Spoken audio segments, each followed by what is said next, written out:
ഞാൻ ബീന. ഇന്ന് നമുക്ക് മാങ്ങ കൊണ്ടുള്ള ഒരു ഐറ്റം ഉണ്ടാക്കാം. അപ്പം നല്ല ഫ്രഷ് മാങ്ങ ഇരിപ്പുണ്ട്. അപ്പം നമുക്ക് അതിനെ പൊട്ടിച്ചെടുക്കാം.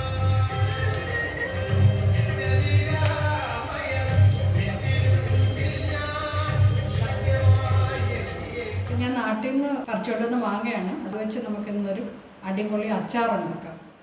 അപ്പോൾ അതിന് ഈ മാങ്ങ ഒന്ന് കഴുകി തുടച്ചെടുത്തിട്ട് സ്ക്വയർ പീസായിട്ട് ഒരു 1 ഇഞ്ച് സ്ക്വയർ പീസായിട്ട് മുറിച്ച് ഒരു ഉപ്പും കൂടി ഇട്ടിട്ട് ഒരു 4 മണിക്കൂറെങ്കിലും അതിനെ ഒന്ന് വെയിലത്ത് വെച്ച് വാട്ടിയെടുക്കണം. അത് കഴിഞ്ഞിട്ട് നമുക്ക് അതെങ്ങനെ അച്ചാറിടുന്നതെന്ന് കാണിച്ചു തരാം.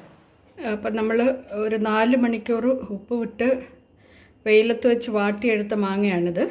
ഇനി ഇതിലേക്ക് നമുക്ക് കുറച്ച് ചേരുവകളൊക്കെ വറുത്ത് പൊടിച്ചൊക്കെ ചേർക്കാനുണ്ട്. എന്നിട്ട് നമുക്ക് അച്ചാറുണ്ടാക്കാം. നമുക്ക് ചൂടായ പാനിലേക്ക് 1 ടീസ്പൂൺ ഉലുവ, 1 ടീസ്പൂൺ കടുക്, 1 ടീസ്പൂൺ വരെയാകും, 1 ടീസ്പൂൺ പെരിഞ്ജീരകം, ഇതെല്ലാം കൂടെ ഒന്ന് ഡ്രൈ റോസ്റ്റ് ചെയ്തെടുക്കുക. എന്നിട്ട് ഒന്ന് ക്രഷ് ചെയ്തെടുക്കുക.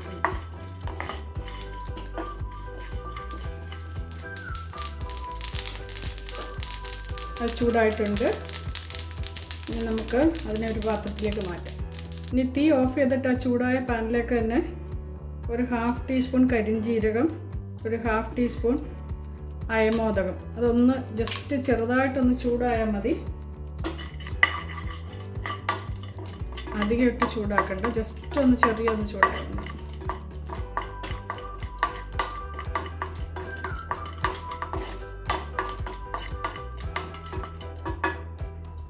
ഓക്കെ, അതും നമുക്ക് വേറൊരു പാത്രത്തിലേക്ക് മാറ്റാം. ഇനി അതേ പാനിൽ തന്നെ ഒരു 3 ടേബിൾ സ്പൂൺ മുളക് പൊടിയും ഒരു 1/2 ടീസ്പൂൺ മഞ്ഞൾപ്പൊടിയും കൂടി ഒന്ന് മിക്സ് ചെയ്ത് അതും കൂടി ഒന്ന് ചൂടാക്കി എടുക്കുക. കാരണം വെള്ളമായി ഒട്ടും പാടില്ല അതിൽ.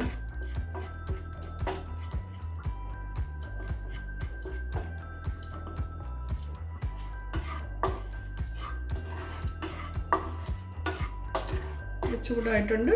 നമുക്കിതും ഒരു വേറൊരു പാത്രത്തിലേക്ക് മാറ്റാം. ചൂടായ പാനിലേക്ക് ഞാൻ ഒരു 3/4 കപ്പ് എണ്ണ ഒഴിച്ചിട്ടുണ്ട്. അതൊന്ന് ചൂടായി കഴിഞ്ഞതിന് ശേഷം നമുക്ക് ഓഫ് ചെയ്ത് വെക്കാം. ആ എണ്ണ ഒന്ന് തണുത്തതിന് ശേഷം മാത്രമേ നമുക്ക് അച്ചാറിലേക്ക് ഒഴിക്കാൻ പറ്റത്തുള്ളൂ. അപ്പോൾ അത് എണ്ണ ഒന്ന് ചൂടായി അതിനകത്ത് എന്തെങ്കിലും ഒരു വെള്ളത്തിൻ്റെ അംശം ഉണ്ടെങ്കിൽ അതൊക്കെ ഒന്ന് മാറി കഴിയുമ്പോഴത്തേക്കും നമുക്ക് ഓഫ് ചെയ്ത് വെക്കാം. അപ്പോൾ നമുക്ക് തുടങ്ങാം. ഒരു പാത്രത്തിലേക്ക് നമുക്ക് നമ്മളൊരു മുളക് പൊടി എടുത്ത് വെച്ചിരുന്ന മുളക് പൊടിയും മഞ്ഞൾപ്പൊടിയും കൂടെ മിക്സ് ചെയ്താണിത് ഇട്ട് കൊടുക്കുക.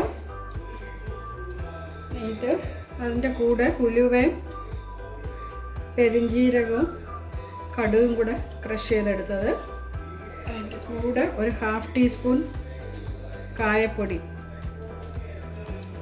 ഇത്രയും സാധനങ്ങളൊന്ന് മിക്സ് ചെയ്ത് കൊടുക്കാൻ കുറച്ച് എണ്ണയും കൂടെ ഒഴിച്ച് കൊടുക്കാം. ഒഴിച്ചൊന്ന് മിക്സ് ചെയ്യാം. എണ്ണ തണുത്തിരിക്കുകയാണ്, അതിലൊന്ന് മിക്സ് ചെയ്യാം.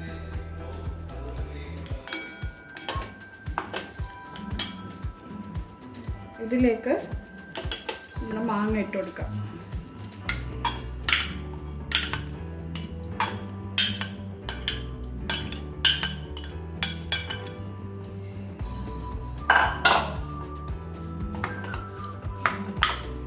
കരിഞ്ജീരകവും അയമോദകവും ഉണ്ട്, അതും കൂടെ മിക്സ് ചെയ്യാം.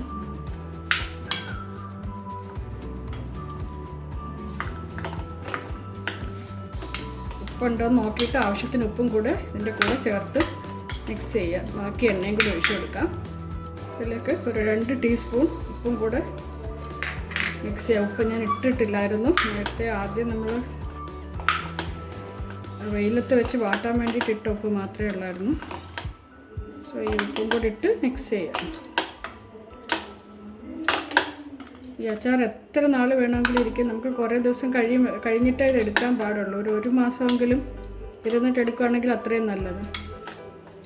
ചപ്പാത്തിയുടെ കൂടെയും ഈ ആലു പറാട്ട ഇതിൻ്റെയൊക്കെ കൂടെ കഴിക്കാൻ വളരെ നല്ലതാണ്. ഇനി ഇതൊരു എയർ ടൈറ്റ് ഒരു കുപ്പി ഭരണിയിലാക്കി സൂക്ഷിക്കണം. നമ്മുടെ അച്ചാർ റെഡി ആയിട്ടുണ്ട്. അപ്പം നിങ്ങൾക്ക് ഈ വീഡിയോ ഇഷ്ടമായെന്ന് കരുതുന്നു. ഇഷ്ടമായിട്ടുണ്ടെങ്കിൽ നിങ്ങളുടെ അഭിപ്രായങ്ങളും നിർദ്ദേശങ്ങളും ഒക്കെ കമൻസിലൂടെ അറിയിക്കണം. ഇനി ഒരു വീഡിയോ ആയിട്ട് വരുന്നത് വരെ താങ്ക് യു സോ മച്ച്.